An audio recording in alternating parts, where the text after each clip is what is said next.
The desperate innovation. The observation deck of the UES Intrepid offered a panoramic view of Earth's orbital shipyards, but Admiral Cassandra Wilson found no comfort in the sight.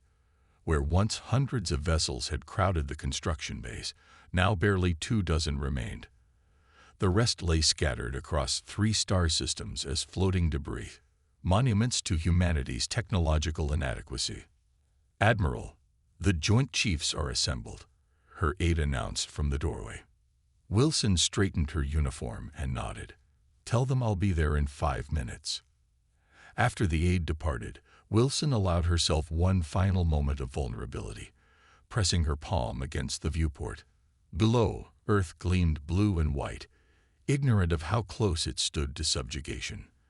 The Arcadian Empire had systematically dismantled humanity's defenses over the past 18 months, their superior shield technology rendering human energy weapons essentially useless. The conference room fell silent as Wilson entered. Displayed prominently on the central holotable was footage from their most recent defeat, the Battle of Proxima Centauri. Wilson watched stoically as Earth's most advanced warships fired their plasma cannons at the Arcadian vessels. The blue-white energy beams struck the alien shields and dissipated harmlessly, like water hitting a hot skillet. The Helena emptied her entire reactor output into that shot. General Hayes noted grimly. Not even a scratch on their shields. Their harmonic modulation technology is generations beyond ours, Admiral Chen added. Our R&D teams estimate 30 years minimum to develop comparable systems. We don't have 30 years, Wilson stated flatly. We have weeks, maybe months before they reach Earth. Then what do you propose, Admiral? Asked Defense Secretary Lopes. The diplomatic corps has already begun drafting surrender terms that might preserve some measure of autonomy. Wilson activated her personal tablet and transferred a file to the holotable. A strange, brutalist weapon design replaced the battle footage. "What am I looking at?" Hayes asked, leaning forward with narrowed eyes. "The past," Wilson replied, "and possibly our future." The room erupted in confusion as Wilson explained her proposal.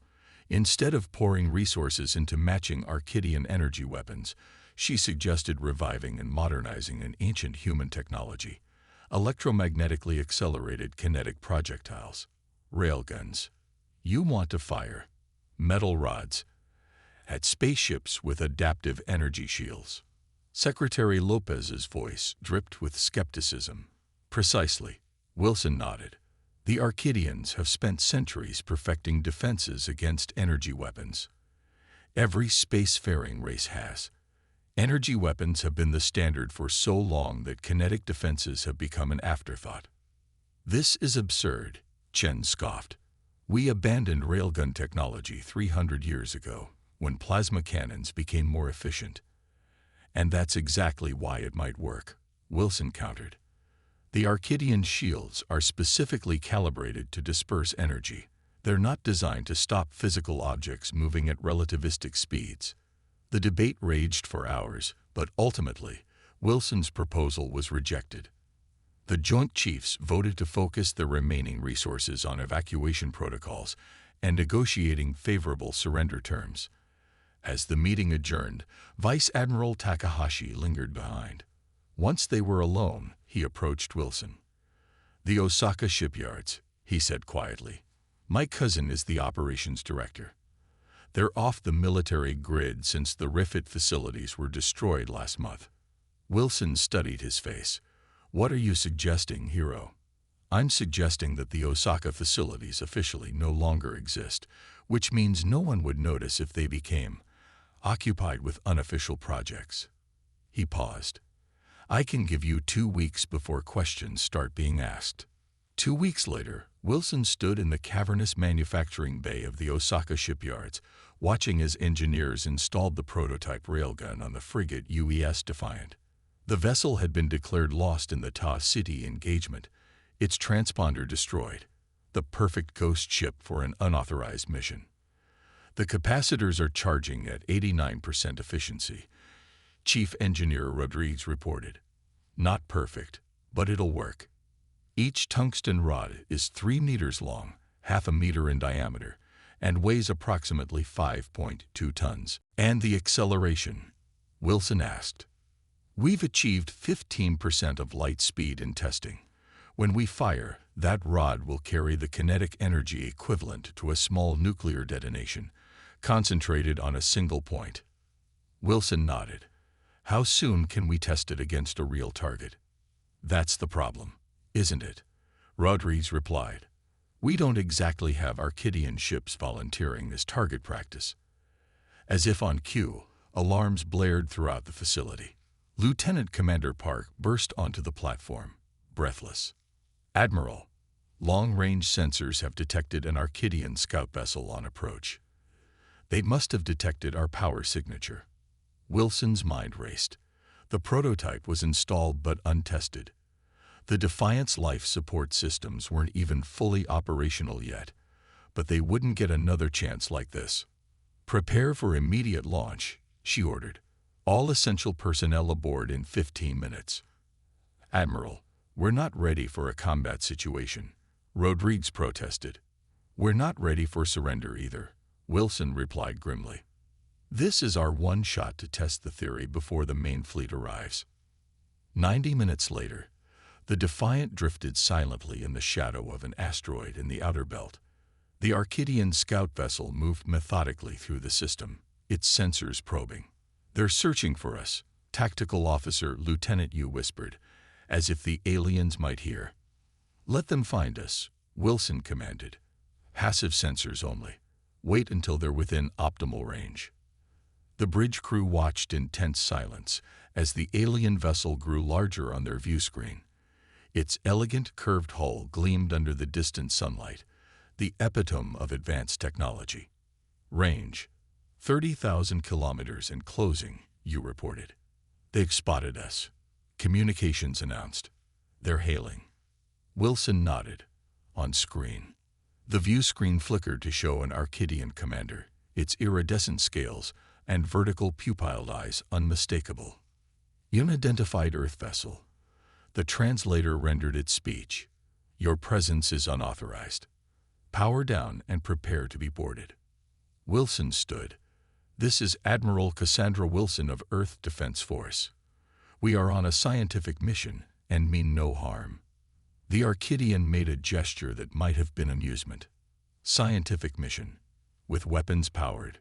Your deception lacks creativity. Human. Power down immediately or be destroyed. Wilson cut the transmission and turned to her weapons officer. Target their propulsion section. All power to the railgun. The Defiant shuddered as capacitors dumped their enormous charge into the electromagnetic accelerator.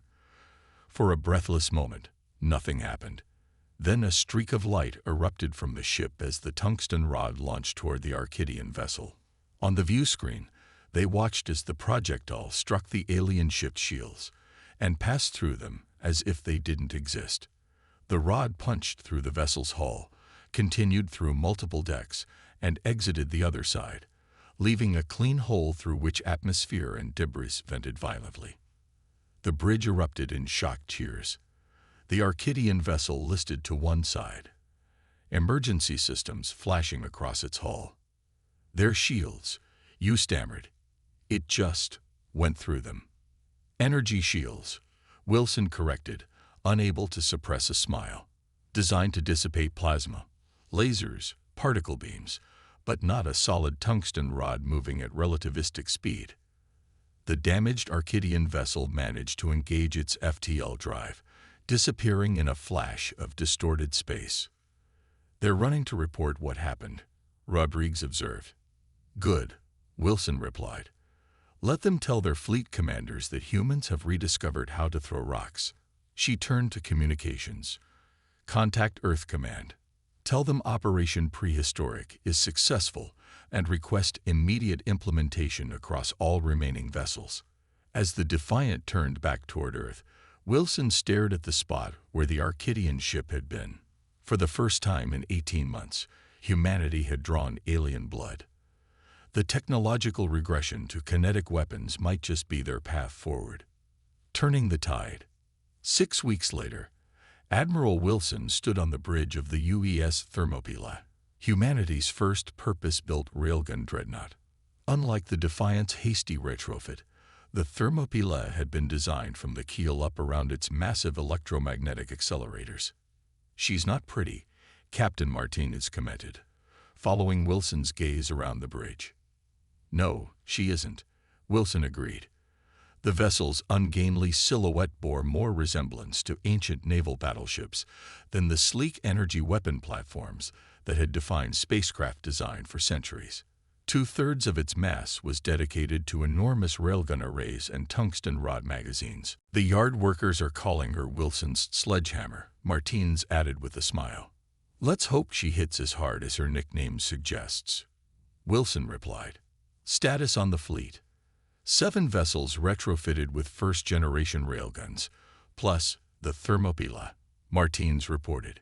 The Arcadians have established a blockade at the L1 Lagrange point. 23 warships, including what appears to be their regional command vessel. Wilson studied the tactical display.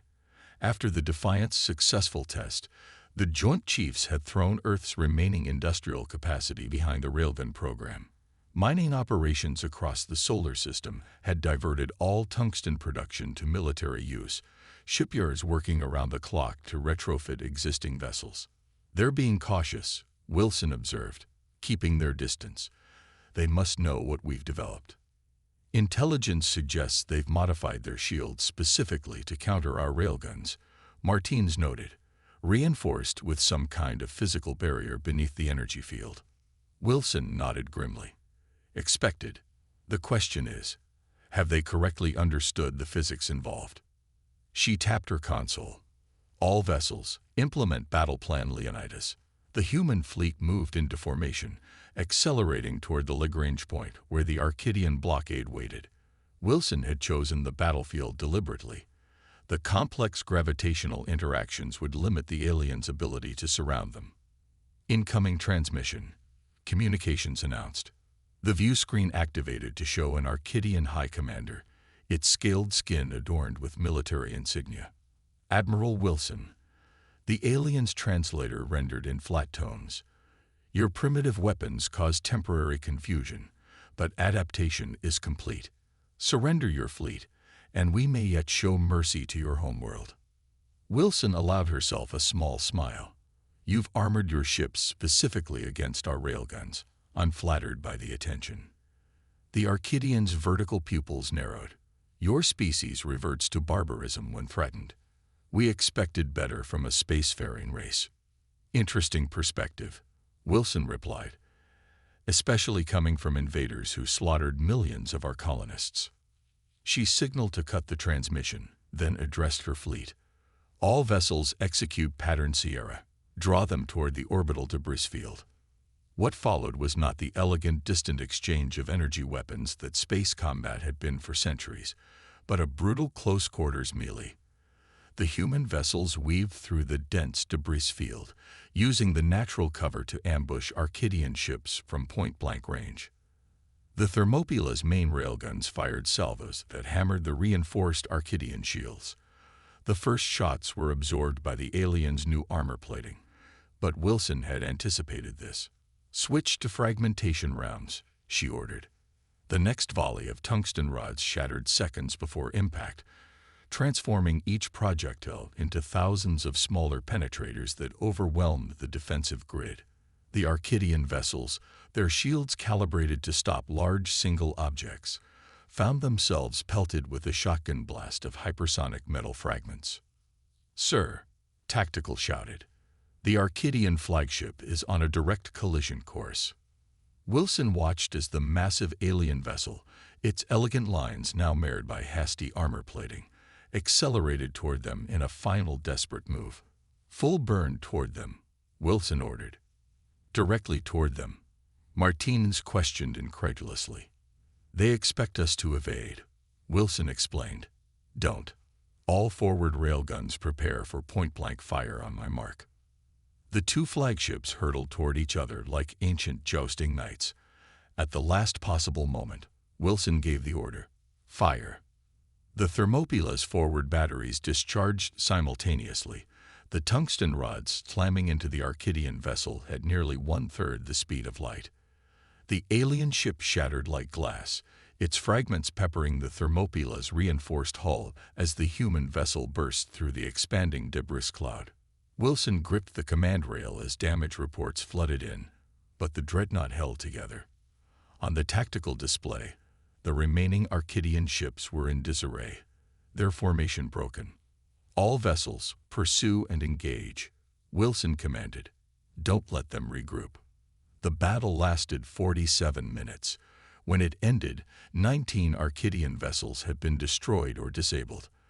Only 4 managed to retreat, jumping to FTL with significant damage.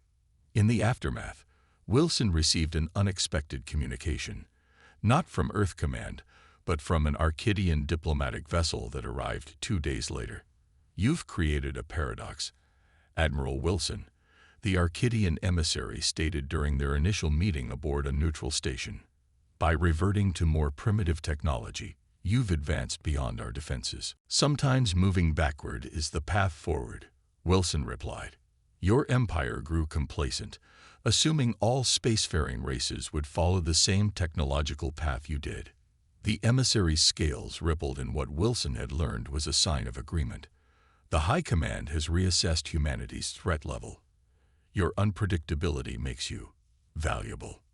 "Valuable as what? Slaves? Subjects?" Wilson challenged. "As potential allies," the emissary corrected. "There are threats beyond the borders of our known space that would give even your railguns pause. Perhaps our technologies can be complementary rather than competitive." 3 months later, Wilson stood before the newly formed Interstellar Defense Council, a joint human-Arcadian military command.